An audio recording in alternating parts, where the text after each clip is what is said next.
그리고 귀가한 뒤에는 꼭 족욕을 해주세요. 이렇게 권해드립니다. 족욕이 이 족저 근막염 가지고 있는 분들에게도 크게 도움이 됩니다.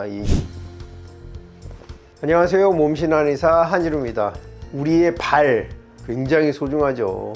인간이 두 발로 걸음으로 해서 인류가 이 세계의 최고 동물이 됐다는 이런 이야기가 있을 정도예요.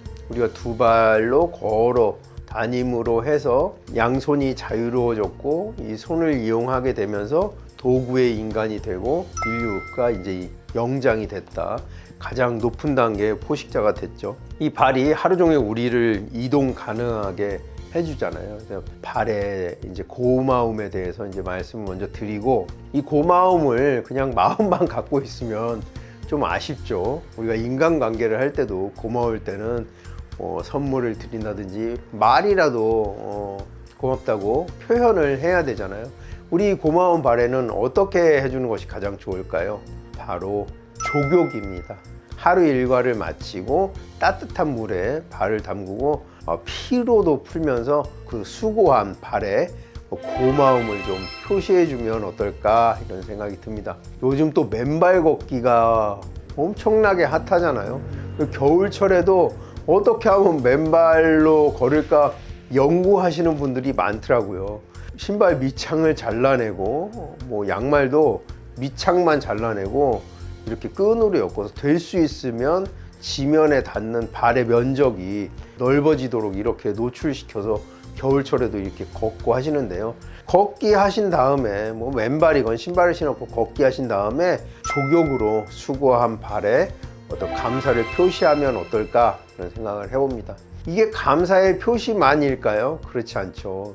발은 우리 심장에서 가장 멀기 때문에 순환되기가 좀 어려운 구조를 가지고 있습니다. 그래서 당뇨에 걸려 있는 분들이 발에서 발이 썩어 나가는 그런 당뇨족이라는 병이 생기는 것도 혈관도 미세혈관이긴 하지만은 심장에서 멀기 때문에 어떤 순환 부전에 의해서 발이 썩어 들어가는 그런 일들이 발생하기도 하죠.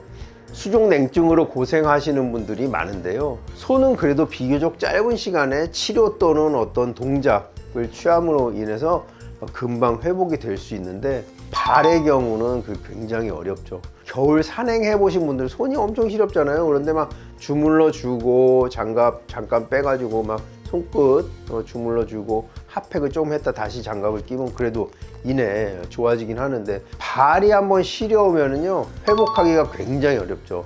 낮은 지대나 따뜻한 곳에 이동하지 않는 이상은 발은 계속 시렵거든요. 심장에서 멀기 때문입니다.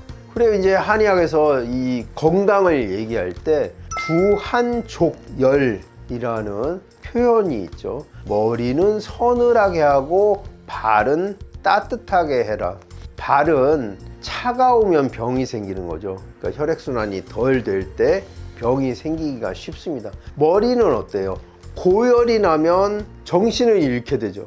뇌가 지질로 되어 있잖아요. 그래서 고열에 굉장히 취약합니다. 단백질 지질. 그래서 열이 나면 머리에는 질병이 생길 수가 있기 때문에 머리는 서늘하게 두한, 발은 따뜻하게 족열. 우리가 일과를 마치고 따뜻한 물로 족욕을 해주는 것이 발 건강에 매우 큰 도움이 됩니다. 또 요즘같이 이 맨발 걷기로 발이 거칠어지거나 수고를 많이 했을 때 따뜻한 물로 족욕을 해주고 마무리할 때 수건으로 이렇게 발을 닦으면서 꾹꾹꾹꾹 눌러주는 지압까지 해준다면 더욱더 발 건강에 도움이 되겠죠. 그러니까 수고로운 발, 평생 우리의 체중을 받고 압력을 받기 때문에 족저근막염이라는 그런 질병이 생길 수 있죠. 발바닥에 있는 지방층이 얇아지고 압력을 받으면서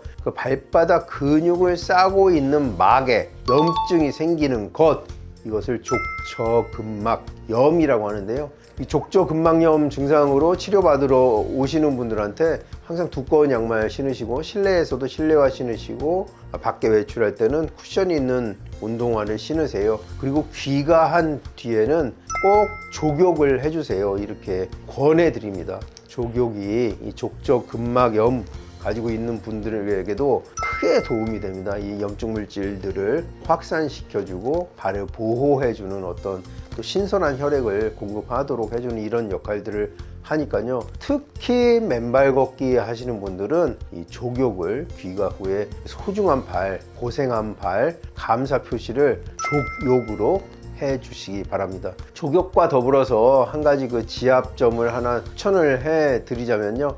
삼음교라고 하는 혈자리가 있습니다. 발목뼈 안쪽에서 손가락, 네 손가락 정도 길이 위로 삼음교라고 하는 혈자리가 있는데요.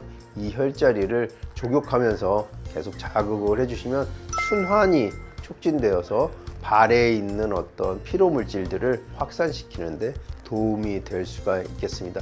족욕이 예전에는 이제 그 대야에다 물을 받아놓고 하곤 했었는데요. 그게 좀 굉장히 번거로워요. 대야를 들고 왔다 갔다 뭐 번거로움이 있고 물이 넘치고 또 깊이도 좀 제한이 되고 하는데요. 요즘에는 이제 제품들이 많이 잘 나와 있습니다. 깊이도 좀 무릎까지는 아니더라도 종아리 절반 정도 잠길 수 있고 그 안에서 막 거품이 나는 제품들도 있는데 어찌됐건 제일 중요한 건 자주 손쉽게 쓸 수 있는 제품을 구입하셔가지고 다른 기능 사실 필요 없습니다. 따뜻한 물을 담을 수 있고 여기가 약간 이렇게 위로 좀 높이가 있어가지고 발목 위로 따뜻한 물이 올라올 수 있으면 되고요. 뭐 배수 기능이라든지 바퀴라든지 이렇게 물을 담아서 옮기기 쉽고 그 물을 빼내기가 쉬운 이런 제품을 구매를 하셔가지고 족욕을, 왜 이런 말씀을 드리냐면 이게 불편하면 잘 안 하게 되거든요.